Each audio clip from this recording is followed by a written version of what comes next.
தமிழ்நாடு நிதிநிலை அறிக்கை 2025-2026 எல்லாருக்கும் எல்லாம். இது குறித்த கருத்துக்களை பகிர்ந்து கொள்வதற்காக எம்முடைய இணைந்திருக்கிறார் மூத்த பத்திரிகையாளர் திரு பிரியன் அவர்கள். வணக்கம் திரு பிரியன். தொடர்ச்சியாக நீங்களும் இது தொடர்பான செய்திகளை தொடர்ச்சியாக பின்பற்றிட்டு வருவீங்க அப்படின்னு நான் நினைக்கிறேன். அதாவது செங்கோட்டையன் அவர்கள் தரப்பிலிருந்து முன்வைக்கப்படக்கூடிய கருத்துகளும் எடப்பாடி பழனிசாமி அவர்கள் கிட்ட கேட்கிறப்போ அவர்கிட்டயே கேளுங்க அப்படின்ற கருத்துகளும் தொடர்ந்து பொதுவெளியில நம்ம பார்த்துட்டு வரோம். இருந்தாலும் இது கட்சியின் உட்கட்சி பூசல் அப்படின்றதையும் தாண்டி மக்களுக்கு ஒரு பிரதான எதிர்க்கட்சி அதிமுகவுக்குள்ளாக இது போன்ற நகர்வுகள் நடந்து கொண்டிருக்கிறப்போ என்ன காரணம் அப்படின்னு மக்கள் தெரிந்து கொள்ள வேண்டியது அவசியமாகத்தானே இருக்கிறது. உங்களுடைய பார்வையில உங்களுடைய கணிப்புல அங்க என்ன நடக்குது அப்படின்னு நீங்க நினைக்கிறீங்க? இது எது போன்ற எதிர்கால நகர்வுகளுக்கு இட்டு செல்லும் அப்படின்னு நினைக்கிறீங்க? ஒரு பிரதான எதிர்கட்சி தேர்தலை நோக்கி செல்லும் பொழுது இந்த மாதிரியான ஒரு பிரச்சனைகள் கட்சியை மேலும் பலவீனப்படுத்துற ஒரு சூழலுக்கு கொண்டு போய்விடும். ஏற்கனவே அஇஅதிமுக பலவீனமா இருக்கு. அது ஓபிஎஸ்சியோ சசிகலாவோ சேர்க்காமல் பலவீனமா இருக்கு. கடந்த பார்லிமெண்ட் தேர்தலில் அது 7 இடங்களில் டெபாசிட் எழுந்தது போன்ற விமர்சனங்கள் ஒரு பக்கம் இருக்கும்போது கட்சியை பலப்படுத்த வேண்டிய சூழல் இருக்கிற எடப்பாடி பழனிசாமி அவர்கள் மேலும் பல பிரச்சனைகளுக்கு வழிவகுக்கும்படியான சில விஷயங்களில் ஈடுபட மாட்டார் என்று செங்கோட்டையன் தரப்பு நம்புகிறது. செங்கோட்டையன் தரப்புல 4 வருத்தங்கள் இருக்கு. ஒன்று அவர் சீனியரா இருக்கார், அவருக்கு உரிய மதிப்பு கொடுக்கலன்ற ஒரு விஷயம். ரெண்டாவது அவருடைய ஏரியால நிர்வாகிகள் போடும்போது அவரை கேட்காமல் நிர்வாகிகள் போடுகிறார்கள் என்ற மற்றொரு விஷயம்.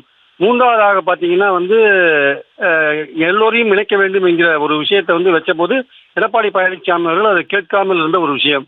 அதே மாதிரி 4வது ஒரு விஷயம் என்னன்னா சமீப காலமாக அஇஅதிமுக மேடைகளில் ஜெயலலிதாவுக்கும் எம்ஜிஆருக்கும் ஈக்குவலாக கிட்டத்தட்ட எடப்பாடி பழனிசாமியை போகிற அளவுக்கு அதிமுகவினர் பேசுவது செங்கோட்டையனுக்கு பிடிக்காத ஒரு விஷயமா இருக்கிறது. ஸோ அதனால இந்த காரணங்களுக்காகவே அவர்கள் 2 பேருக்குள்ள ஒரு மோதல் இருக்கு. ஆனால் 2 பேருடைய மோதல் கட்சிக்கு கொஞ்சம் கூட நல்லதில்லை. ஆனால் அடிப்படையில் பார்த்தீங்கன்னா செங்கோட்டையன் ஒரு கட்சியின் ஆரம்பகால விசுவாசம் மிக்க ஊழியர். இந்த பிரச்சனைகள் மூலமாக ஒரு பிளவுக்கோ ஒரு பிரச்சனைகளுக்கோ வழிவகுக்கும்படியாக அவர் நடந்து கொள்ள மாட்டார் என்று நினைக்கிறேன். கட்சியின் மூத்த தலைவர்கள் ஏற்கனவே ஒரு சமாதான முயற்சியில் இறங்கியிருக்காங்க. இந்த சமாதான முயற்சி வெல்லும் என்று நினைக்கிறேன். அதே மாதிரி எடப்பாடி பழனிசாமி அவர்களும் அவருடைய பிடிவாத போக்கை விட்டுவிட்டு சீனியர்களுக்கு மதிப்பு கொடுத்து உரிய விதத்தில் கட்சியை பலமாக கொண்டு போக வேண்டிய அவசியம் இருக்கிறது. அதை உணர்ந்து அவர் நடந்து கொள்ளாவிட்டால் அவருடைய தலைமைக்கும் ஆபத்து வரும், கட்சியும் பலவீனமாகும் என்பது என் கருத்து. திரு பிரியன், அதாவது நீங்க குறிப்பிட்ட மாதிரியே எம்ஜிஆர் ஜெயலலிதா காலம் தொடங்கி கட்சியில் இருக்கக்கூடிய ஒரு மூத்த தலைவர் தான் செங்கோட்டையன் அவர்கள். அவருக்கு அவருடைய தொகுதிகளில் அவர் சார்ந்த அந்த பகுதிகளில் அவரை கேட்காம முடிவுகள் எடுக்கப்படுறது போன்ற நெருக்கடி செங்கோட்டையனுக்கு ஏற்பட்டு இருக்கிறதா, இல்லை இப்போ செங்கோட்டையன் எடுத்திருக்கக்கூடிய இந்த ஒரு ஸ்டாண்டால இபிஎஸ் அவர்களுக்கு நெருக்கடி ஏற்பட்டு இருக்கிறதா? இதை நம்ம எப்படி புரிஞ்சுக்கலாம்? இல்ல, எடப்பாடி அவர்களின் செயல்பாடுகளால் தான் எடப்பாடி அவர்கள் அவருடைய செயல்பாடுகள் மூலமாக செங்கோட்டையனுக்கு பல பிரச்சனைகளை உருவாக்கி இருக்கிறார்.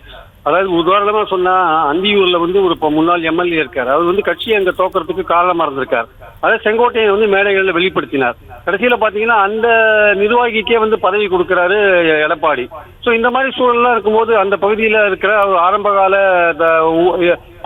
நிர்வாகியான செங்கோட்டையன் அவர்களுக்கு நிச்சயமாக கட்சியை இப்படி நடத்தினா அவர் எப்படி ஏற்றுக்கொள்ள முடியும்? அதனால அந்த பகுதியில் இருக்கிற அவருக்கு உரிய மதிப்பு கொடுக்காமல் நிர்வாகிகளை போடுவது என்பது சரியான ஒரு அணுகுமுறை ஆகாது.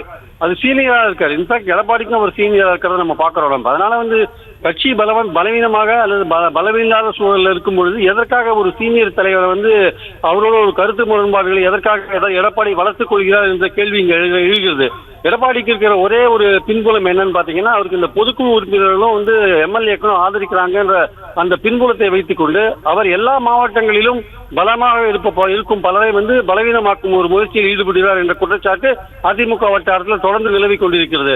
அதற்கு ஒரு மற்றொரு உதாரணமாக செங்கோட்டையன் விஷயம் அமைந்திருக்கிறது நம்ம பார்க்கிறோம். தேர்தலை நோக்கி போகும்போது இதே மாதிரியான ஒரு போக்கை எடப்பாடி அவர்கள் தொடரக்கூடாது என்பது தொண்டர்களின் விருப்பம். உடனடியாக செங்கோட்டையனோட ஒரு சமாதான பேச்சுக்கள் அல்லது சுமூகமான ஒரு நிலைமையை ஏற்படுத்த வேண்டிய பொறுப்பு எடப்பாடிக்கு உள்ளது என்பது தொண்டர்களின் கருத்தாக இருக்கிறது.